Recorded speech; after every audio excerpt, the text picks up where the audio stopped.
For years, many people believed the violence ripping through parts of Jamaica was just random street chaos. It wasn't. Behind it stood an organization with clear leaders, planners, financiers, and enforcers, everyone knowing their role. The Klansman Gang wasn't surviving on luck. It was thriving on structure. Orders were obeyed without hesitation, money flowed every day, and betrayal came with a death sentence. And when that hidden world finally made its way into a courtroom, the reality was unsettling. This is the story of how the Klansman Gang turned crime into a system and fear into a tool of control. Back in 2021, a story began bubbling up in Jamaica that felt less like real life and more like a crime movie. The kind with rival crews, hidden burial grounds, and bosses whose orders could end lives. Except this wasn't fiction. This was the Klansman Gang trial, and once it kicked off, the entire country leaned in. At the center of it all was Andre Blackman Bryan, accused of leading the Klansman 1 Don Gang, the man prosecutors say turned a loose street crew into a full-blown criminal empire. They called him Witness Number 2, and he was the very first person the Crown put on the stand in this huge trial with 33 alleged gang members. Right from the jump, his story hit hard. He didn't try to paint himself clean. He admitted he'd been to prison more than once, all because of his ties to the gang. But he told the court he wasn't forced to testify. No bribes, no deals, no promises. He said he stepped forward on his own, knowing exactly what kind of danger that came with. He told the court he first crossed paths with Andre Bryan in December 2016. A friend introduced them, a friend who's now dead. Back then, he didn't know Bryan's name, but he knew the energy was different. His friend was shaking, fumbling words, acting like a man who knew he was standing in front of someone powerful. That's when it clicked. This wasn't just another street dude. This was the one giving orders. Not long after that meeting, the witness found himself pulled all the way in. He became Bryan's personal getaway driver. When the court asked why he agreed, the answer was simple and cold. Once he realized this was Andre Blackman Bryan, refusal wasn't an option. In that world, you don't say no to a man like that. It went deeper than driving too. Bryan practically moved into his house. He was there every day, sleeping there, eating there, staying for months at a time. The witness said it stretched close to 2 years, and Bryan wasn't alone. His bodyguard ended up there too, hiding out after police pressure forced him to abandon Bryan's uptown apartment on Shortwood Road. The witness's home turned into a safe house, whether he liked it or not.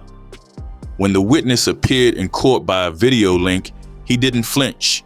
He pointed out several of the accused sitting in the dock, including Bryan himself, and broke down exactly how he knew each of them.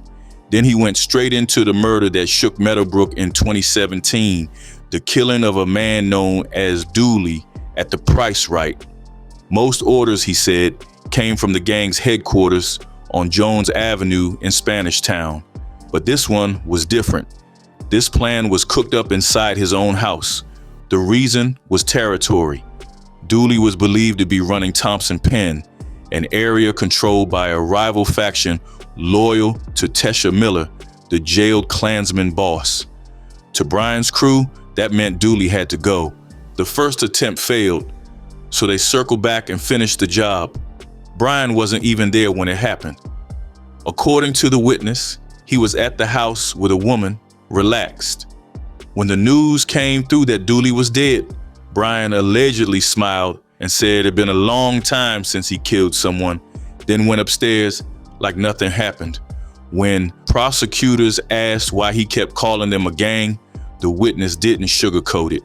He told the court they killed people, extorted communities in Spanish Town, and ran fear like a business, and he admitted he was part of it. He also made it clear who was in charge. Bryan gave the orders. Everybody else followed. The witness said his role went beyond driving. He claimed he was the gang's banker. Under Bryan's direction, he collected extortion money daily. Just the Spanish Town bus park alone was pulling in between $80,000 and $100,000 every single day. On top of that, there was money coming from the community behind the bus park, the Torpedo Loan Company with branches across the island, and one powerful group paying $200,000 a month. He refused to name that last one, saying the people behind it were too dangerous to mention. All that cash had to go somewhere. The witness said he stuffed it inside his refrigerator. From there, it was used to buy guns and ammunition, pay lawyers, rent vehicles, buy food, and support gang members who sent money requests directly through Bryan. Back in the Supreme Court in downtown Kingston, the witness kept going, peeling back the layers of at least 3 murders in St. Catherine. He said none of them were random. Every hit came straight from Bryan. He described himself as Bryan's right-hand man, the driver and the banker, the one who collected money and helped plan hits. One incident from 2017 stood out. He was driving Bryan down Mandela Highway when a call came in. Bryan put it on speaker. 2 men were on the line, saying a woman at the Spanish Town bus park was responsible for killing one of their people. Right there in the car, the decision was made. She had to die. The witness walked the court through it step by step. He used extortion money to rent a white Toyota Axio from Waterhouse. On Bryan's orders, he drove to March Penn Road to pick up the shooter. Another man, known as Mackerel, sat in the front seat, coaching the shooter as they headed toward the Life of Jamaica shopping center. After the woman was killed, the witness circled back, picked them up, and drove them toward Rivoli to drop off the shooter. Then he told the court about another killing. This time, the target was a man called Ice, a top player in Tesha Miller's faction and a direct rival to Bryan. The witness said they hunted him down in Linstead because he was high-ranking and dangerous. Another 2017 hit followed. On Bryan's orders, the witness worked with the gang's fleet manager to line up 2 cars, a Nissan AD wagon and a Nissan Tita. The target was a vendor working at a supermarket in Spanish Town. That day played out like a script. Around noon, he picked up 3 men in top banks, Lloyd, Satan, and Cartel. They drove to Bucktown, where 2 unknown men handed over firearms. Then the witness drove ahead to pilot the road, checking for police. When the coast was clear, he parked in Spanish Town and watched as the victim sold his goods like it was any normal day. Lloyd made the call. That was the signal. Satan and Cartel stepped out, walked straight up to the vendor, and Satan opened fire. The man dropped. The shooters ran back to the AD wagon and sped off. The witness followed in the Tita, driving toward Lauriston as backup. To finish the escape, the shooters doubled back through Rivoli, crossed the river on foot into Lauriston, and that's where the witness picked them up. Clean getaway. Another body added to the list. When the court started digging deeper into who Bryan really was, the picture got even darker. According to a former gang member who flipped and became a state witness, crossing Bryan wasn't just a mistake, it was a death sentence, even if you were one of his own. This witness, the second ex-member to testify against the 33 defendants, told the court that loyalty meant nothing once Bryan decided you were a problem. He revealed that 2 men, Jazil Blake, known on the streets as Squeeze Eye, and Chavoy Evans, also called Cartel, barely escaped being killed on Bryan's direct orders. He took the court back to 2017 inside the gang's headquarters on Jones Avenue in Spanish Town, where he said one of those death orders was given. According to him, Bryan summoned 2 men and sent them out to kill Squeeze Eye. The witness said he was right there when Bryan lined up the whole plan, even arranging for a man called Biggs to pick up the shooters.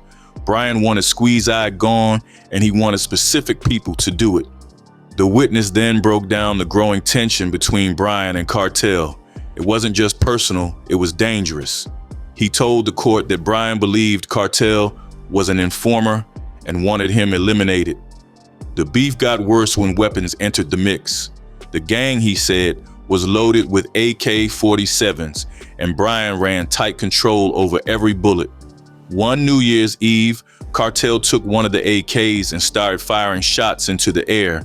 By the time he was done, There were only 3 rounds left in the magazine. When Bryan found out, he lost it. Ammo wasn't something you wasted. He allegedly told Cartel he better find a way to replace every single shot he fired. No excuses. This witness wasn't some outsider telling stories from the sidelines. He testified remotely, but he made it clear he had been deep in the structure. He said Bryan personally chose him to run Lauriston as the area don, putting real power in his hands.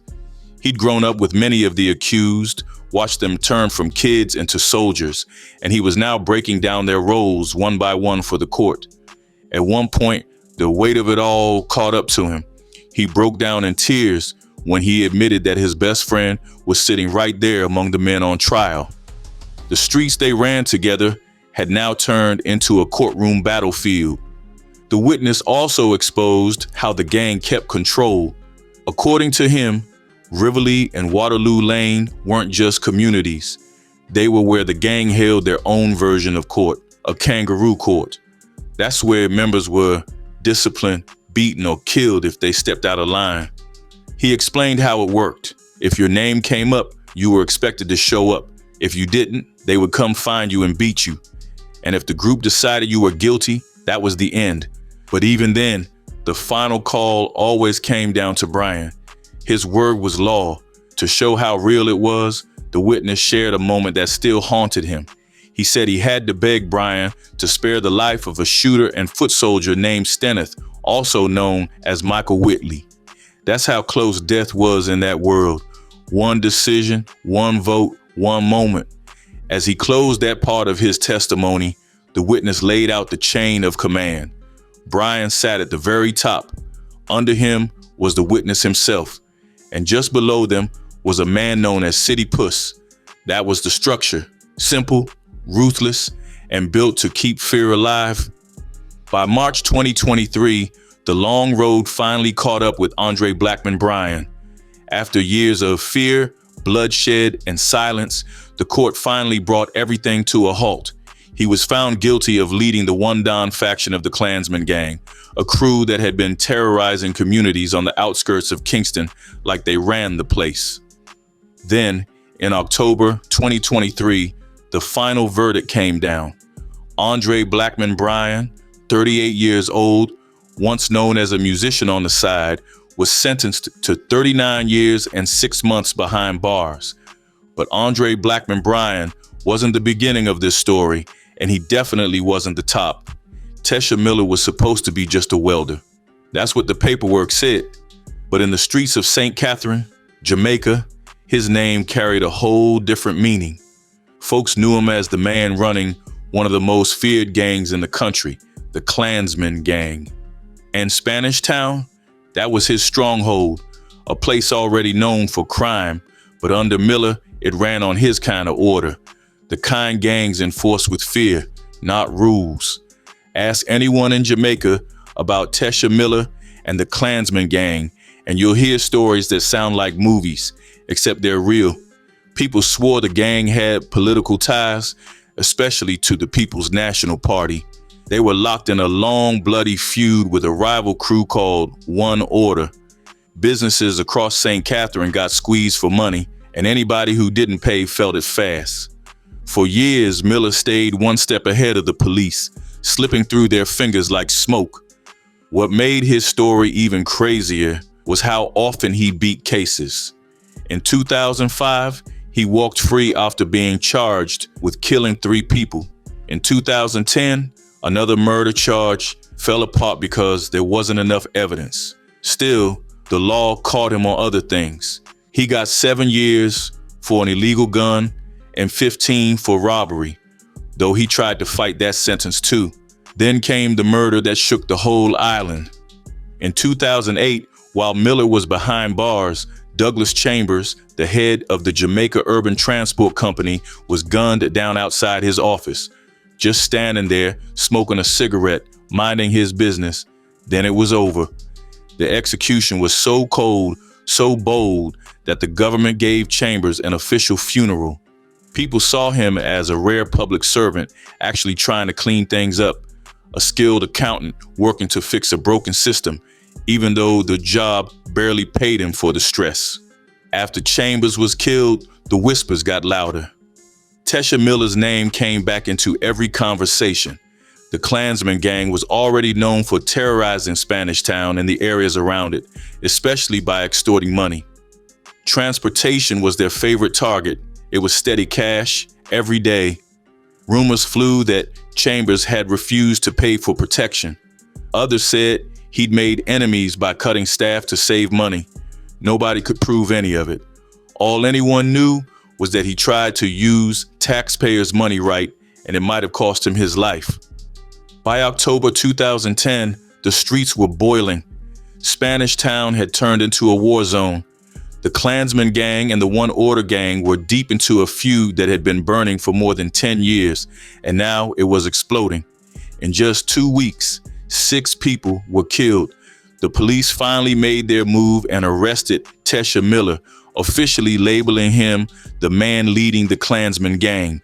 Detectives lined up to question him about the violence ripping through the old capital. But this war wasn't just about turf. It was political. The Klansman Gang rode hard for the PNP. The One Order Gang held it down for the JLP. Communities were divided like battle lines. The Klansmen controlled places like De La Vega City, Fish Ground, Rivoli, Jones Avenue, and Lakes Penn. One Order claimed Taw's Penn, Ellerslie Penn, Dempster Penn, Shelter Rock, and Chambers Lane. When the smoke cleared on that chapter of the conflict, over 200 people had been killed. Whole families wiped out, including 8 people slaughtered in Tredegar Park in one of the most horrifying moments of the war. Then, in November 2010, police dropped another bomb.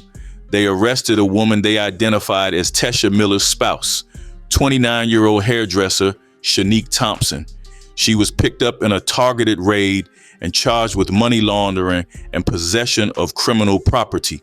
The cops weren't treating her like just a girlfriend or wife.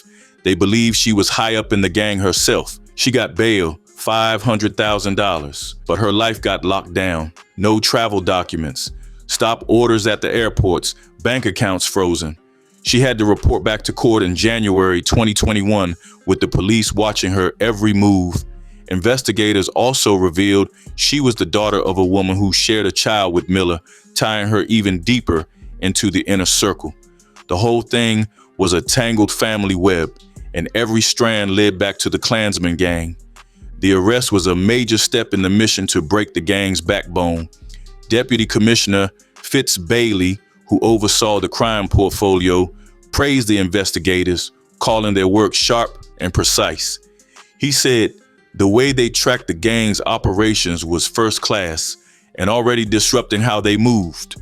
But Bailey made one thing clear: the hunt wasn't over. The police weren't just chasing shooters and enforcers. They were coming for the people handling the money, the logistics, the quiet work behind the scenes. As he put it, even if someone didn't have blood on their hands, they were still part of the machine, and the police were coming for all of them.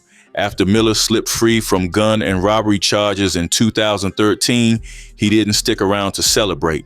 He packed up and ran to the United States, moving like a man who knew the clock was still ticking. He ended up doing time over there, and when the sentence was done, the system sent him straight back to Jamaica in 2016. But the moment his feet touched home soil, the police were already watching. Murders were spiking in the same neighborhoods the Klansman Gang controlled, and to them, that was no coincidence. They called him in for questioning, letting him know he was back on their radar. A year later, Miller tried to disappear again, this time aiming for the Bahamas, but that move died fast. Immigration caught him slipping because his papers weren't right, and in March 2017, he was shipped back to Jamaica like unwanted cargo. And as soon as he landed, the police slapped cuffs on him again. This time, it was for trying to get a fake passport under another name. That's when the courtroom turned into a whole circus. The clerk read the name at the top of the document, Tesha Miller, but the signature at the bottom told a different story, Marlon Andre Williams. The prosecution jumped on it, saying the mismatch proved fraud. The judge wasn't having it. She reminded everyone there's no rule that says a signature has to match a name. It could be anything, she said, even a triangle or some random mark. The investigating officer added more confusion, telling the court that immigration officers already knew the man as Tesha Miller, which is why they questioned him. He claimed Miller told them his name was Marlon Andre Williams, but when the judge asked for proof, the prosecution came up empty. No document, no backup, just talk. The officer said he'd need help from the Bahamas to get the papers, which didn't sit well with the judge at all. Miller's lawyer, Bert Samuels, saw the mess and tried to close the case that same day. The first charge dropped, just like that. Miller pleaded not guilty and walked away from it. The second charge stuck, though, lying about his name at the airport. Miller admitted to that one. Since he'd already spent 13 days locked up, the judge hit him with the maximum fine, $100 or 10 more days in jail. When she said the amount, people in the courtroom looked stunned. The judge told Miller she hoped he could pay it, or at least call a family member to help. She called the whole situation embarrassing and blasted the prosecution for coming to court unprepared. Their files, she said, needed to be tight, and while she made it clear anyone can sign their name however they want, she suggested it wasn't smart to use a name that far from the one his mother gave him. Miller paid the fine and walked free again, but that freedom didn't last. In October 2018, Jamaican authorities finally caught him while he was trying to leave the country once more. This time, there was no slipping away. A year later, in November 2019, his trial for the murder of Douglas Chambers officially began. By then, everyone knew exactly who he was. Tesha Miller, the man the police said was the head of the Klansman Gang, one of the most dangerous criminal organizations Jamaica had ever seen. The courtroom went dead quiet the moment the former gangster took the stand and pointed straight at Tesha Miller. No hesitation, no shaken voice, just a hard statement that cut through the room. Miller was the leader of the Klansman Gang. Because of how dangerous the case was, the court kept his identity locked down, calling him Witness One. But even without a name, his words carried weight, and everybody in that courtroom felt it. The heat really turned up when Miller's lawyer, Bert Samuels, started pressing him. Samuels was sharp with it, telling the court the witness's story didn't line up with the statement he gave police years earlier. He even suggested the man was lying about ever knowing Miller at all. That's when Witness One leaned in and stood his ground. He explained that his original statement was 14 pages long and took more than a year to finish because every word could have gotten him killed.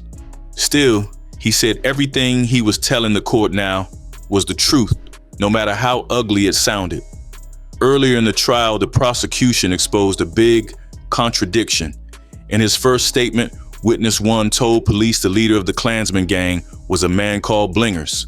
But on the stand, he said the real boss was Tesha Miller.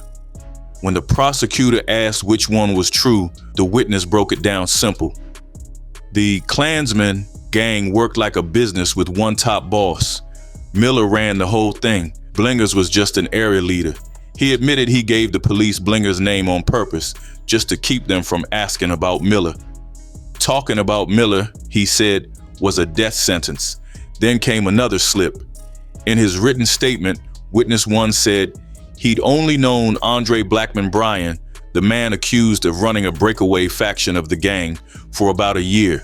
But in court, he admitted he'd known him for more than 10. When the prosecutor asked why he lied, the witness kept it real. The police wanted answers he wasn't ready to give, so he fed them a shorter story to buy time. When cross-examination came around, Samuels went right for the jugular. He said Miller never told the witness that Blackman was sent to the Cayman Islands after the Chambers murder, but Witness One didn't fold. He said the reason for the trip was simple. The heat was coming down, and when the prosecutor asked what that meant, the witness didn't sugarcoat it. The police were looking for him. By this point, the jury already knew this wasn't some random snitch. Witness 1 was 29 years old and already serving a life sentence for murder. He admitted he gave his first statement under a fake name just to avoid catching more charges. He also admitted he never told police he'd pulled the trigger because he knew exactly what would happen if he did. The defense kept digging. Samuels pointed out that the witness once told police he dropped out of school at 9, but later said he left at 7 after his mother died. The witness explained he lied because he was already deep in the Klansman system back then. He knew too many people, too many secrets, and telling the truth would have signed his death warrant. Then the prosecutor asked the question everyone was thinking. The witness had admitted to killing many people. Was he embarrassed? The answer came back cold and steady. Number. When asked if he felt anything at all, the witness said he felt regret, real regret. He said he was tired of the violence and wanted it to end. That's why he came forward. He wanted other young men caught in that same life to find an officer they could trust and finally tell their story before it was too late. When the prosecutor asked why he originally told police he'd only known Miller for a short time, the witness's answer landed heavy in the room. Anyone who talked about the Don ended up dead. That's just how it worked. He said he tried to protect himself at first, but eventually made the choice to speak up and try to stop the madness. The questioning didn't stop there. The prosecutor asked why he hadn't mentioned a man named Brucky in his first statement, one of the men accused of killing Chambers. The witness shrugged it off. Brucky was already dead, he said, and at the time he didn't see the point in talking about a dead man. Then, in the middle of all that tension, the court had to pause. A lizard somehow crawled into the jury box, forcing a quick break while officers cleared it out. It was one of those moments where reality felt stranger than fiction, but once court resumed, the tone went right back to heavy. During re-examination, witness 1 admitted something else he'd been lying about.